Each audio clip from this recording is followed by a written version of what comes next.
So welcome everybody to the panel on creating a trusted and secure research environment. We have a number of distinguished panelists today. We have Michael Arnhold, who is the head of Unit Open Science Directorate, Director of General Research and Innovation at the European Commission. We have Dr. Mohamed Nasser Eddine, who is the Vice President of Programs and Planning for the Canada Foundation of Innovation. We also have Professor Phil Quinlan, who is the Professor of Digital Engineering and Health Informatics at the University of Nottingham, and Dr. Ashley Vanderlei, who is the Senior Advisor for Facilities in the Division for Astronomical Sciences at the National Science Foundation.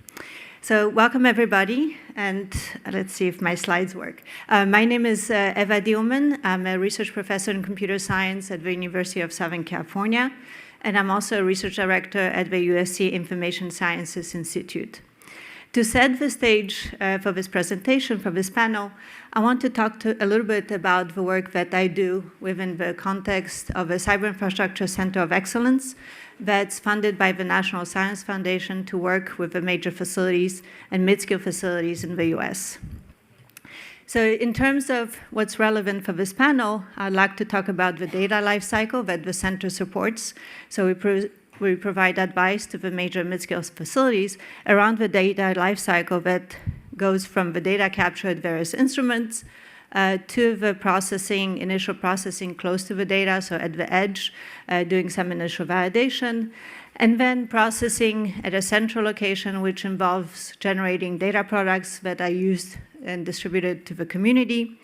Obviously, you need to deal with storage, curation, and archiving, and then data access and dissemination visualization, so you can give data and disseminate the data in the community to the scientists, to the educators, and the public as well. So if we look at the major facilities, they have a number of different types of data that they generate. And so I wanted to categorize them in three main categories. One is collective data. So if you think of this data, think of high-energy physics experiments, neutrino science, gravitational wave physics. So data is basically collected and calibrated at a particular experiment.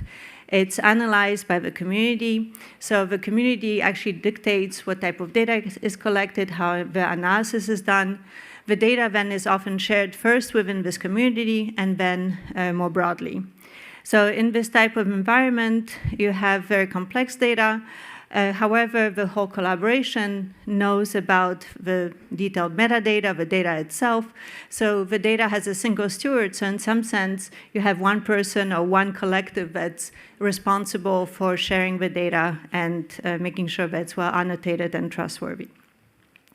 In other types of infrastructure, which we can characterize as community data, so again, the data is collected at these large instruments. So you can think of EarthScope, of the Ecology Network NEON, of the Ocean Observatory Initiative, where the data is collected by various instruments that are in the ocean or in various sites in the US, so more distributed. And again, you have a single steward of the data, basically making sure that the data is collected in an appropriate way, it's annotated with appropriate metadata, and then it is shared with the community. So here the scientists don't do science on the data itself, but they make sure that the data is available broadly.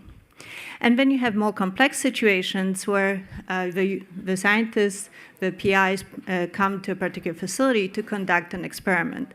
So here you're thinking about large magnets, shake tables, and other instruments that basically support scientific endeavors in which the PI brings in their own samples, potentially also additional instruments into the user facility. They conduct the experiment, and now the data that's generated by this type of experiment is really a collection of data that's generated by the instrument itself, such as a magnet.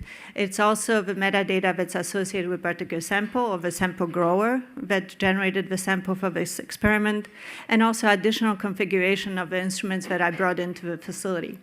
So now the complexity of this data is quite high because you have different people, with different knowledge about the results of this particular experiment. So this shows kind of a complex landscape of data that's collected by the research infrastructures.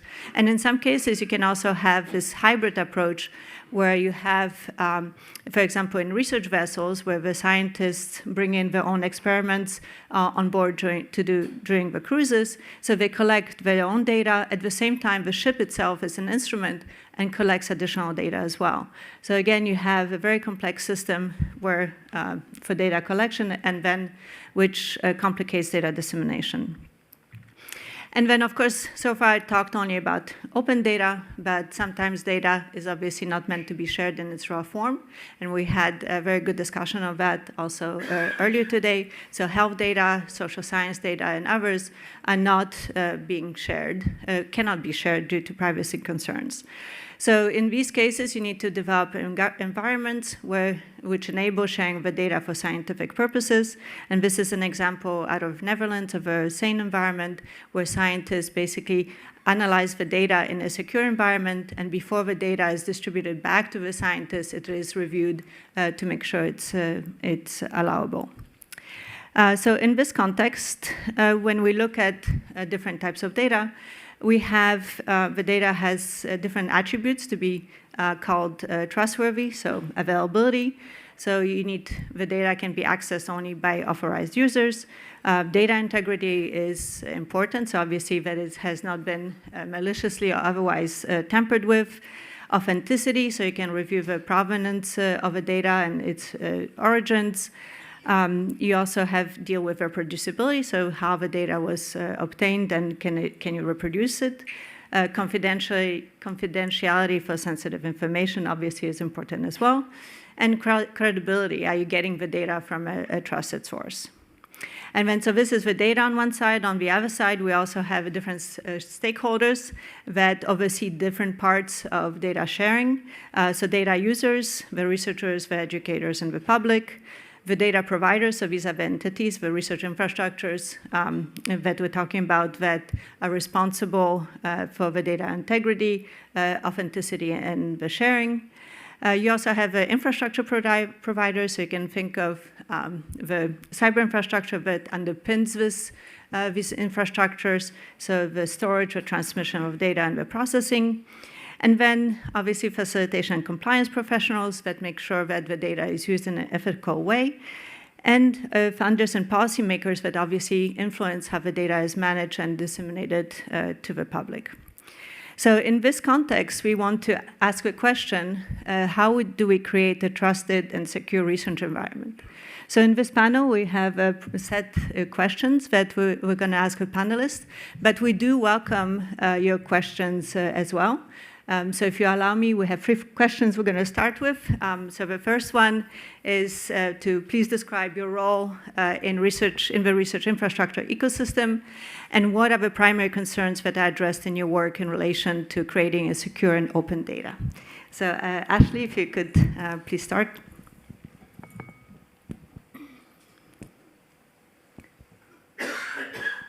Hello, is this working? Perfect. Yes. Well, it's great to be here. I really appreciate this is a beautiful city, so just fantastic to be here. My name is Ashley Vanderlei, so I work in the Division of Astronomical Sciences in the National Science Foundation. So the area of research infrastructure is not my expertise, but we have the largest number of facilities in our division than any other division within the National Science Foundation. So about 70% of our budget goes to large facilities. So things like the Rubin Observatory that you've heard about, fantastic international partnerships with ALMA, the Gemini North and South observatories. So many, many opportunities. Also the Very Large Array, which has an open skies policy, so anyone in the world can access and use that telescope. So that's kind of where we're coming from, having to work on, okay, we need to think about the research infrastructure and the policies. And so sitting within NSF, we've been really fortunate. Within the last about 5 years, the chief officer for research facilities in the director's office that was kind of stood up to really focus on what are the specific policies that we need to think about across NSF for all large facilities. We have Matt Hawkins here in the room with the Research Infrastructure Office. So that's been fantastic in terms of helping to also consider things. But I think what really touches on what we're discussing today in terms of research infrastructure and security is since 2021 in the legislative mandate in the CHIPS and Science Act, we've stood up a new office in the Director's Office, the Chief Officer for Research Security and Strategy Policy. And so that's where a lot of the new policies are coming out, where I think the big change is actually thinking about research security in the research infrastructure as something that needs to be thought about from the very beginning as you're designing a facility. And then as we think about sort of the annual program plans, it's something that needs to be assessed, looking at the risks and making sure that it's evaluated, on an annual basis. Just real quickly, a couple of the things that, we really want to look at is the integrity of the data process, as you talked about, but also the personnel. So kind of looking at the processes, what are the conflicts of interest that might arise? So, looking at it end to end. And the thing that we really wanted to deal with the challenge is that science really needs to always come first. So how do we safeguard the science, keep kind of an open and transparent atmosphere, while at the same time safeguarding where we need to? And so we've taken a very layered approach and a very tailored approach, which we look forward to talking to more in this panel. Thank you. Thank you. Phil? Yeah, thank you. Before I start as well, it's amazing to be at an event where this topic has standing room only. It's great. Most of my life is with medics, and there'll be a separate room where they talk about all the clever medical stuff, and there'll be a little group in the corner where we talk about this stuff. So amazing. My first ICRI event as well, so it's great to be here. And in many ways, I'm just a simple software developer. Most people on my team would say a simple bad software developer as well, because I'm not allowed to touch the code anymore. And what we have really been involved with is the glue between different research infrastructures. So we're previously involved in BBMRI ERIC, more recently involved in Elixir. And it's really trying to understand how do we bring researchers to the data in a secure and trustworthy way, but still allowing that data to be analyzed between environments. So we've seen a real explosion of policy that says your data must be in a secure or a trusted research environment. Everybody's going off now, creating their own trusted research environment, secure data environment.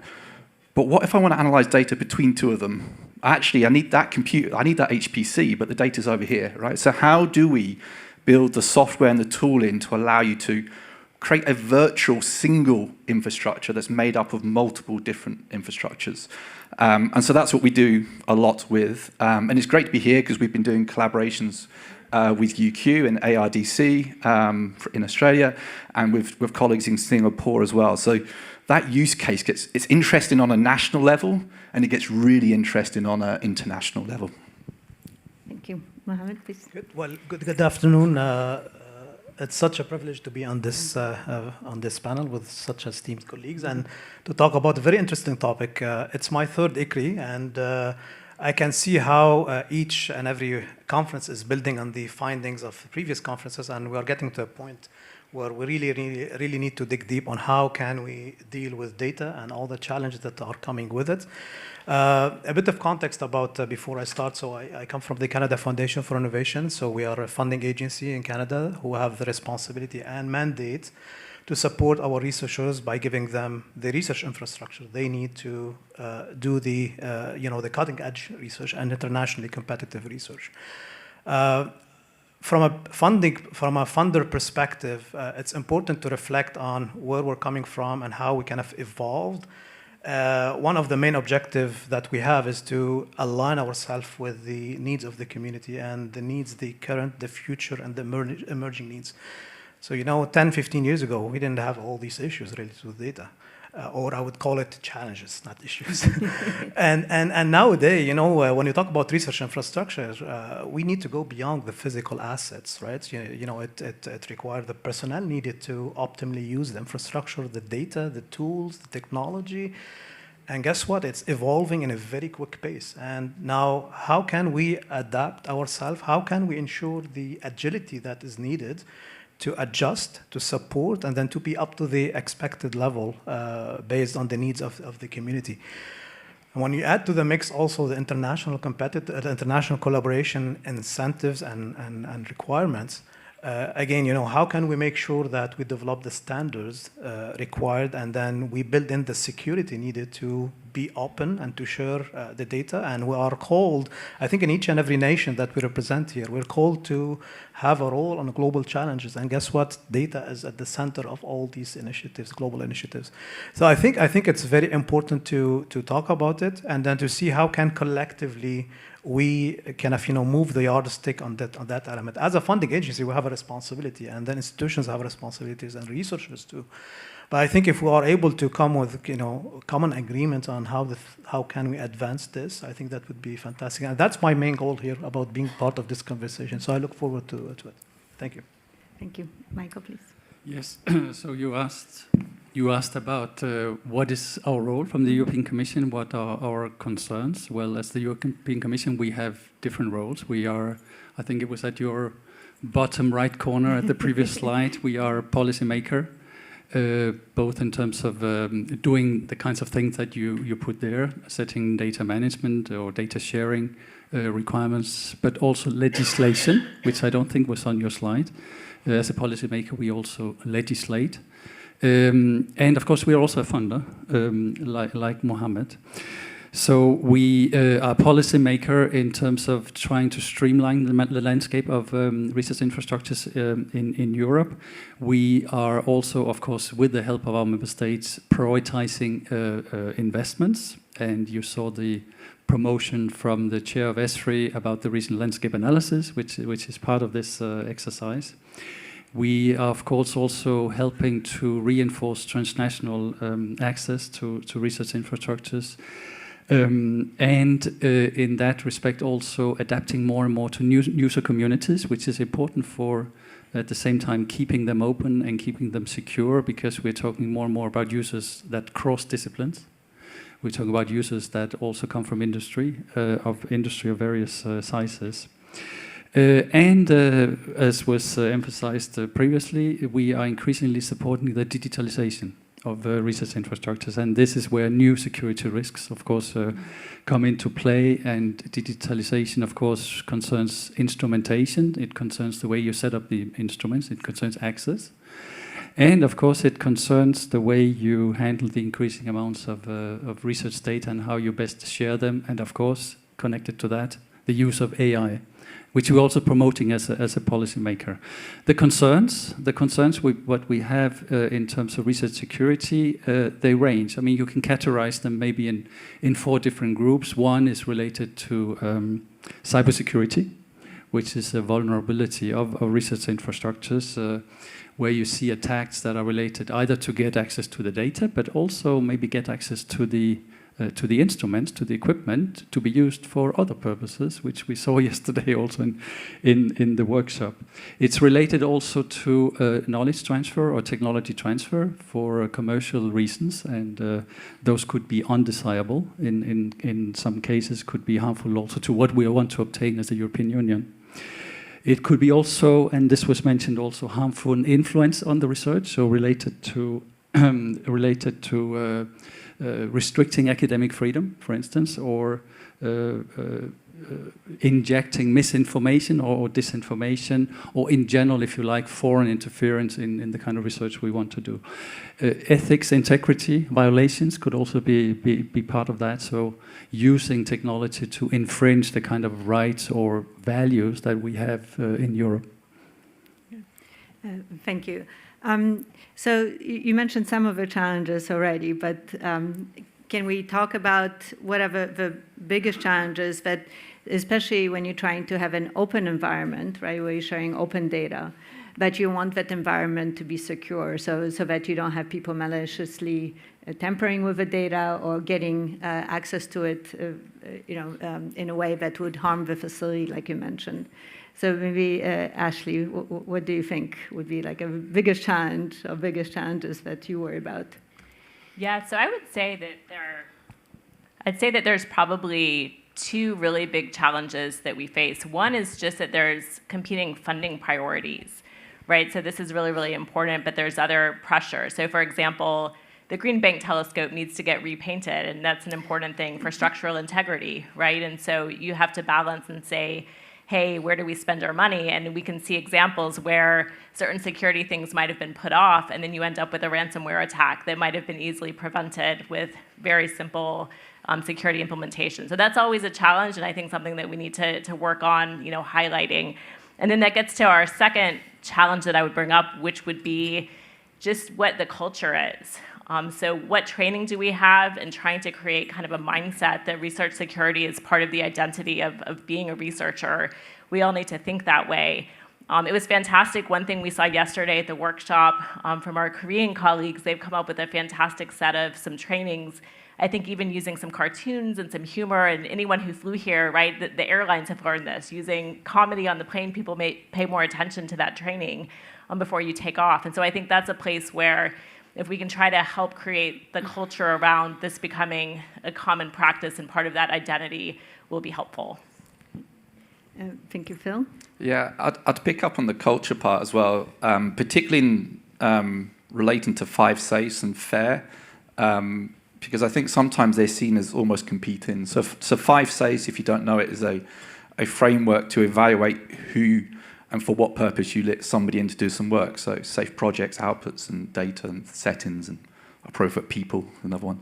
And in some ways, that's a way of restricting access, right? So it's a way of saying you're only going to get access if, and it's a very kind of, it's used as a way of keeping people out sometimes. Then if you switch to FAIR, the big drivers, particularly originally, were around open data. And there's this kind of assumption that to be fair, you have to be open, but there's no O in fair, right? So, and you get these communities really driving one of these or another, but actually it's how do you bring those two together? How do you do fair in 5 safes? So how do you get an interpretation of what a safe setting is that would still allow fair to be there? And I think sometimes we get too caught up in our own particular silo of our particular domain in a particular environment, that we don't think about how can we do something bigger and better between us when we actually try and collaborate on these things. So I think for me, a lot of it is research culture and how we bridge these kind of governance,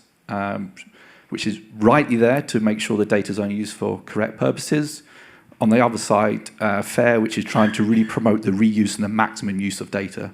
And so it's an interesting, for me, it's an interesting challenge, and it's really about getting the right people in the room to drive that conversation together, rather than it being sometimes very different. You don't get the right people in the room at the right time. Thank you. So to build on what my colleagues mentioned, I think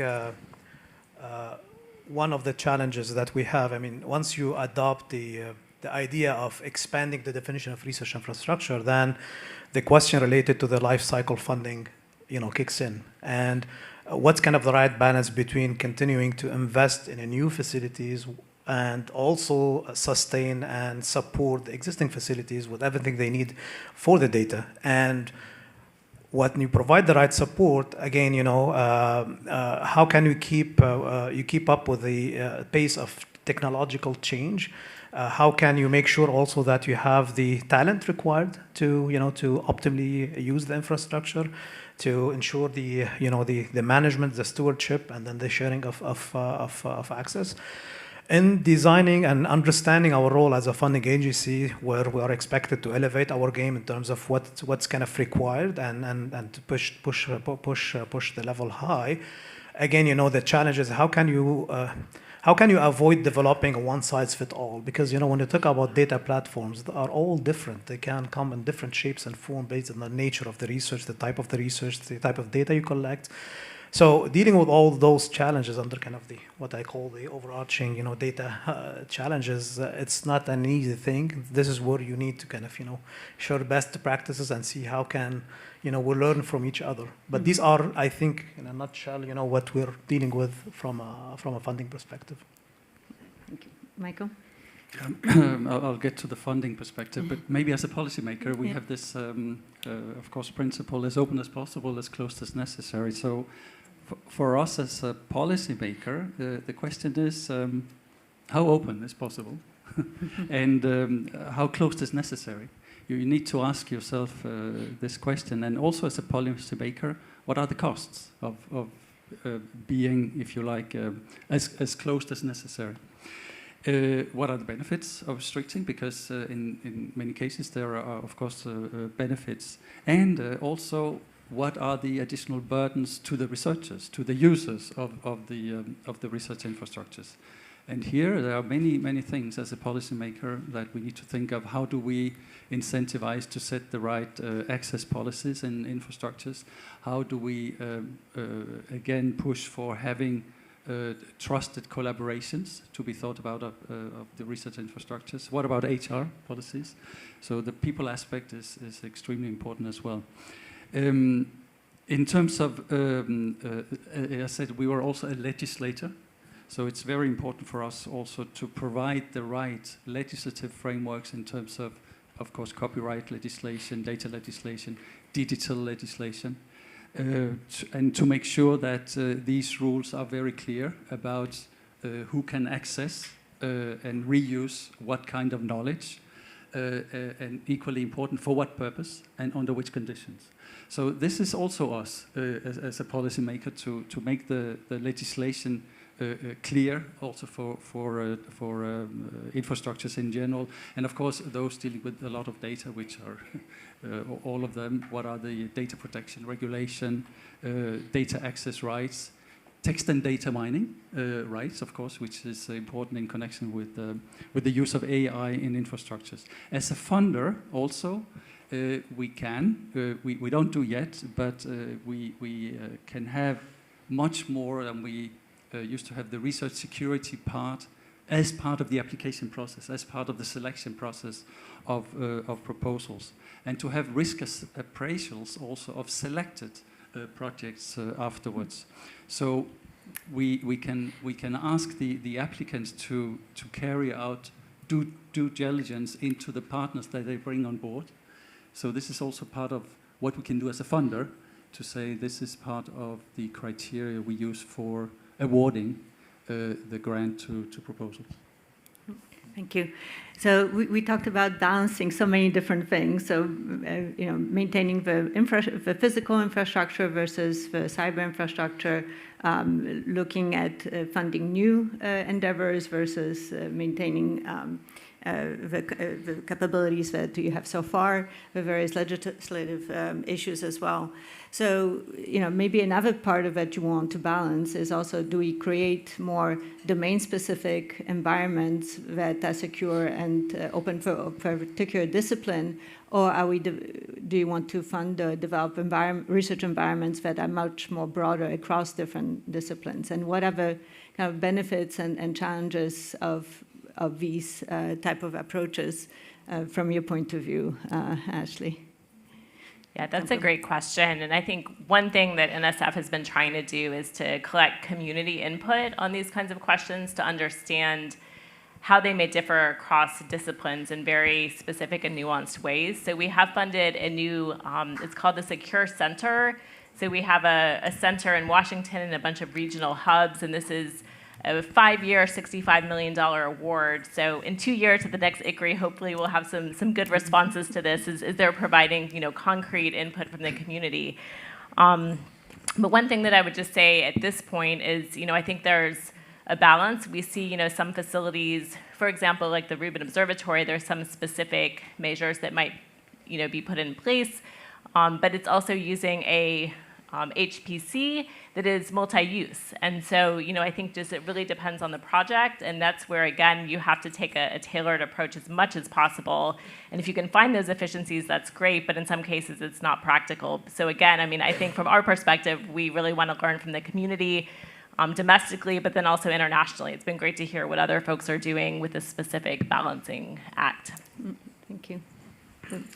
Yeah, I think it's also, in health, it's quite interesting where initially it was more led by epidemiology and looking for instance of disease, and so you needed a relatively basic data set in order to track that.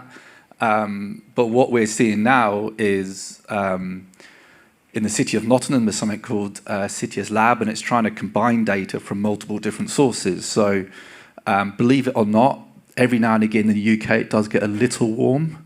Not very often, 1 day or 2 days a year. But they were looking at, for example, the design of housing and how does the heat in a city be impacted by design and planning decisions, for example. So then what's the health implications of that? So because we don't get those weather events very often, they sometimes do have very negative consequences for certain people in certain communities.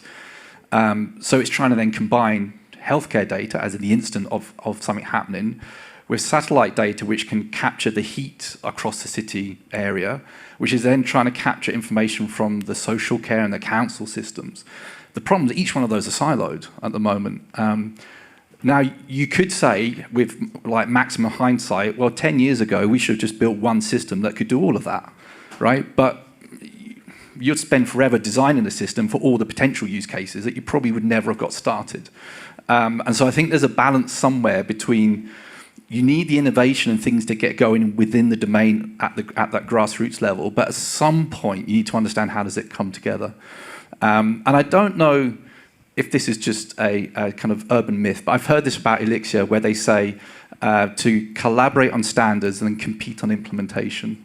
And I think that's a really important thing, to start bringing these communities together to collaborate on the standards, so it could be possible to actually do things together, but still allow the innovation and the kind of that real drive for new innovation in the infrastructure, but still have some sort of common binding together, so it's not impossible to come back together later, or you spend huge amounts of money trying to retrospectively fit that into the design. So I think standards is such a key part of trying to do this, and not throttling early kind of innovation too early, and allowing that to grow, but at some point, it's knowing when that intervention point's the right one in that case.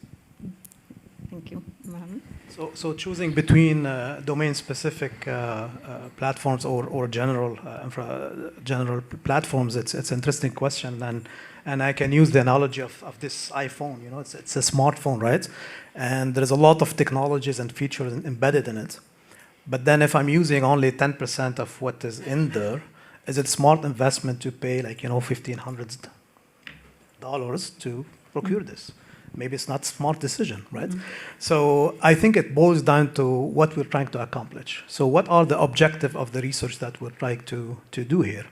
And is the research that we're doing require, very specific tools, data, products? What's the culture and the kind of this discipline that could influence the design of what we're trying to do here? And we need to understand what are the kind of pros and cons of this option A versus option B. If you are trying to go for a domain specific, know that you might end up, you will end up providing very specific, focused type of products to your community, which is fantastic. I think it can ensure better collaboration because, the quality of what you're offering is really high, and, the community agrees on this. That's also good. That's great. You can have also targeted funding to do what you're trying to do. Like, as an example, take genomics. That's kind of domain-specific type of data platforms. On the other hand, if you are trying to make scalable approach, that might be tricky, right? In terms of maintenance cost, that's very high because you need all these very specialized people who are developing these very specific data products. Now, on the other hand, and also, on the domain specific, you will have a hard time to do interdisciplinary research, right? Mm-hmm. If you are looking for a general type of data platforms, well, this is where you need to collaborate between different disciplines. So you develop, general, data products to everyone. So there is some cost efficiency that could be brought in. But in terms of scalability, that could work. Now, in terms of governance, that's hard to do, right? Because you need to align everyone around what you're trying to develop. So you need to know what are the needs first, consult with the community, and build something. Build something not for the next year, for the 10 years to come, and make sure that you can have access to the funding that you want. maybe we can push the notes further and then say maybe the future it would be kind of hybrid way. You know, you develop, maybe you can start developing a very domain-specific thing, but within your discipline you start opening up to, for instance, in genomics now we hear the needs to to open up and include other type of health data coming from different platforms to do what we call the personalized medicine. So do you call this kind of domain specific, or do you call it general, or in the middle? Maybe that's kind of the future. Yes, so I don't think it's a matter of one approach over the other. It's not one versus the other. I think in all cases they need to coexist. It's a matter of how they interact. It's a matter of how they interoperate. There would be different degrees of what makes sense in terms of what could be centralized or generic and what needs to be domain specific. So in what is can be general, it's true that there is an argument of cost efficiency and scalability as well. There are, of course, obvious functionalities of a general part of the infrastructure, which has to do with authentication and authorization, that has to do with common access policies to a certain level, because then again, if you go domain specific, you need to allow the autonomy and the independence for that domain specific part of the infrastructure to care for what is the prime purpose of that infrastructure, who are the primary users also. What about the data? Are they sensitive data? Of course, this has to be domain specific. There could again be regulatory issues that are domain specific, as we typically, of course, see in health. Interdisciplinarity, of course, this is where you have an added value of going generic. Yeah, I think your point on the standards and that related to the scalability is an important argument for why it would make sense in many cases to have a general part as well. Thank you. So at this point, I would like to open up the floor for questions. I think there are people in the back that can pass the microphone. So please raise your hand, and the microphone will come to you. And please just wait. Yeah, please. Over there. So that if there are people online, they can hear the question as well. Thank you.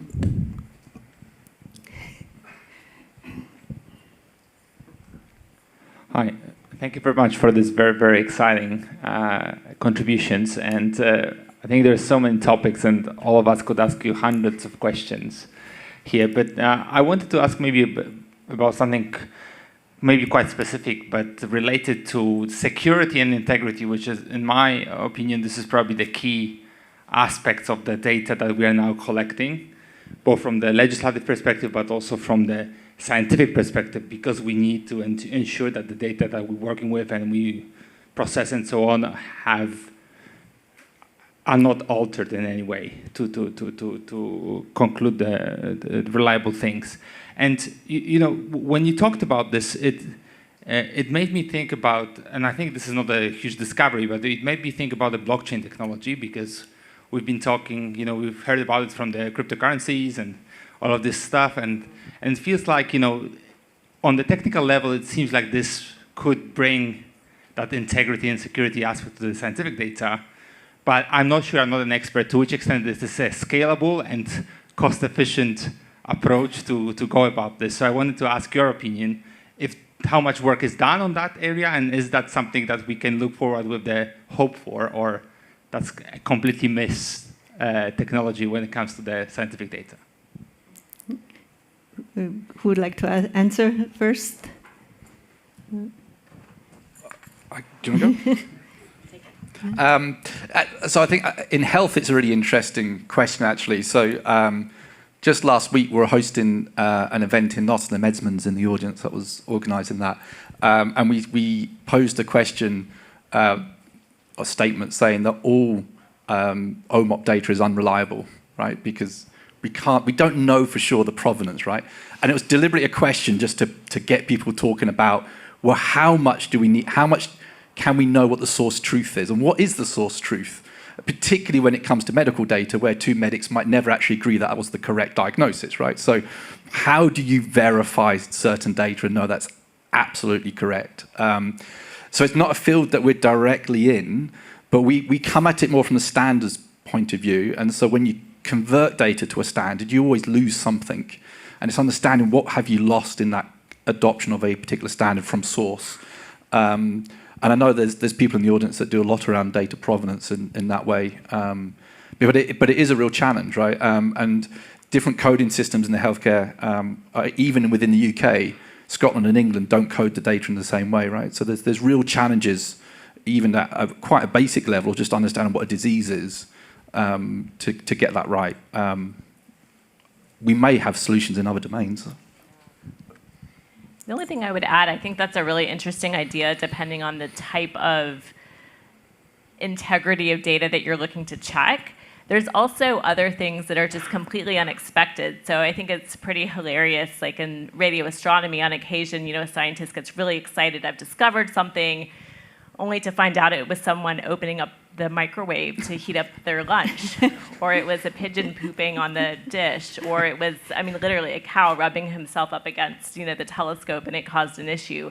So that data was not really trustworthy for the scientific cause, and so you have to kind of get to the root of why does this data look different. So I think there's, the blockchain might be a really good solution, for, maybe a bad actor that's hacking into the system. And so I think it might be really interesting to think about the different ways to use it. One thing that we learned yesterday that I think was a theme that kept coming up in the side events on this topic was that humans are often one of the weakest links in security. And so a big thing that we talked about was, the importance, for example, of disclosures of conflicts of interest. And so seeing if we can find ways of standardizing that with our kind of international partnerships and across the different domains that you all have discussed. Yes, I see a question, Vivek. So going back to Phil's point about fair data being accessible, who should pay to make trusted data accessible? Because for the trusted data host, the accessibility and good accessibility comes at a cost. But if we were to also make it fairly accessible, charging users too much to offset that cost is clearly counter. So I guess we've got 4 countries there. Has anyone worked out who should pay for it?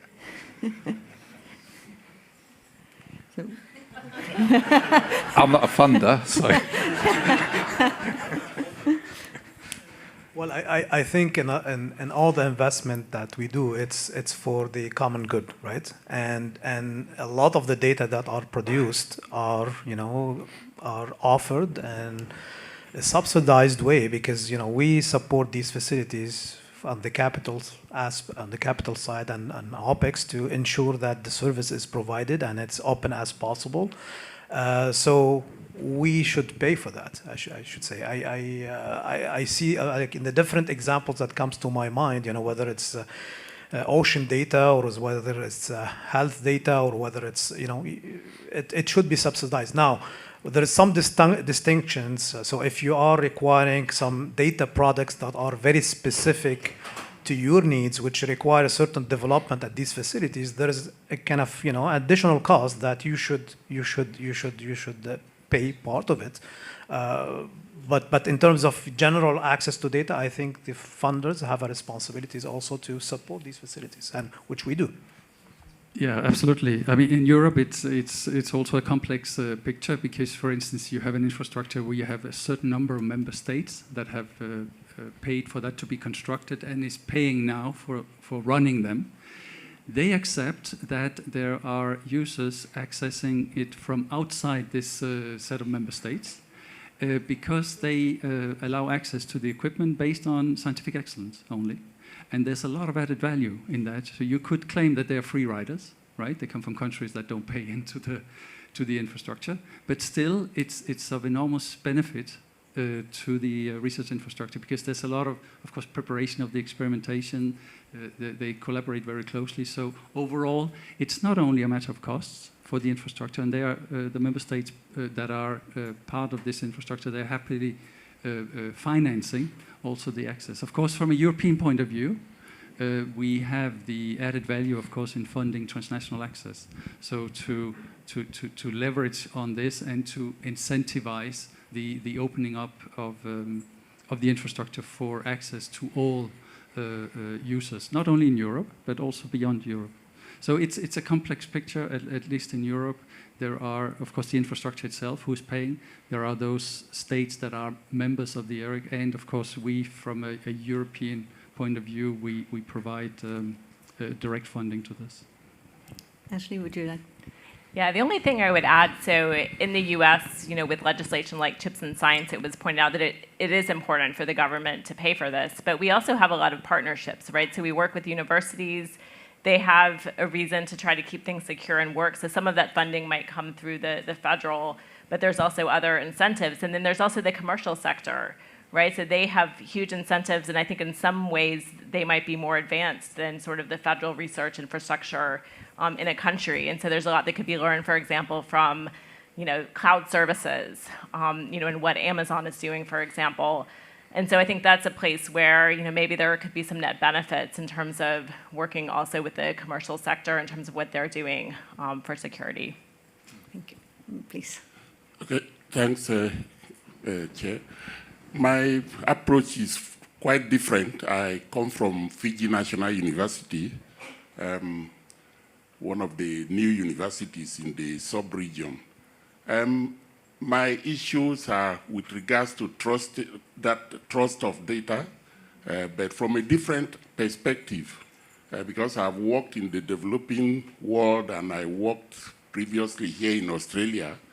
When your affiliation changes, the way publishers and end users trust your data also changes. So we face that challenge in the developing world of not having the right infrastructure, not having the right equipment to work with. We do get a lot of support from Australia, New Zealand, the EU, etc., where sometimes it is possible for our researchers to come here and do some research. But there are local problems that must be solved there, like sea level rise, other climate change situations. So we do lack the infrastructure and facilities. And that is a major challenge for our researchers, not only for them to even complete the research, but for the data and results to be trusted. So I don't have much questions. I think the main reason I'm here is to find some good-hearted people who can support us with the equipment donation, infrastructure. As I said, the EU, Australia, and the rest are doing it, but if we can still have more support. And also, thanks to everyone for accommodating our researchers when they come to your laboratories to conduct some research too. Thank you. Thank you. Please. And just to pick up on some of the things you mentioned there. So we started a consortium called Healthwise, which is looking at how we do this globally. And the E of that stands for equity. And in part, that's some of the global federated initiatives. They can kind of reinforce some of those challenges and reinforce that kind of disconnect in terms of access to data. So it's not just a way of getting kind of researchers from the UK access to data abroad, but actually how do you get the people abroad to get access to the UK data sets, right? And how do you bring that together as one network so that we're not just jumping into somewhere, pulling that data out and using it for our research, but how do we make sure that's two-way and really kind of it's because I completely agree with the sentiment behind what you're saying, and we need new mechanisms to make sure we're not just reinforcing some of the previous wrongs, and how do we give access to other people who might not meet the safe person definition by the way we interpret it, right? And I think it's a really important point. I'll catch you later. Right. So maybe a final question. We're almost out of time. Thank you. I'm Merrin Smith, and I'm from Australia and based on with the linkage of population data, sensitive health and other human services data. So, and we definitely use secure research environments. So the question for the panel is, what's the right number of secure environments for a country such as Canada or Australia or England or the UK? And is there a Goldilocks number?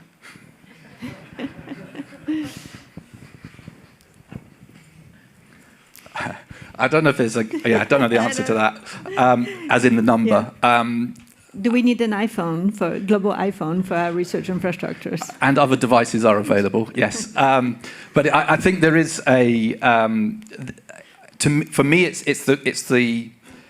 usually it's a combination of the data infrastructure required, the policy and the governance. And so what you don't really want is lots of TREs, SDEs within one governance data environment. So you build it for that area and really take into account how you still connect with the communities. And that was something I found really interesting from the opening session this morning around a lot of the time TREs are trying to break the connection to the community because they're very focused on anonymizing the data and making sure it's not possible to go back from a data governance point of view. But then there are some communities that really want to be connected to their data and still have control over it, right? So it's a really interesting aspect. So I don't think there's an answer that I can give, but it is the combination, I think, of governance boundaries, legal boundaries, but still maintaining a link to the communities that are important, right? So as soon as you put it way too far away, I think you lose quite a lot in terms of the engagement of the publics whose data it is, right? Thank you. So we're at time, and I hope we can continue these discussions in other sessions or during breaks. And I would like to thank you all for attending, and thank you very much to the panelists for a great discussion. Thank you.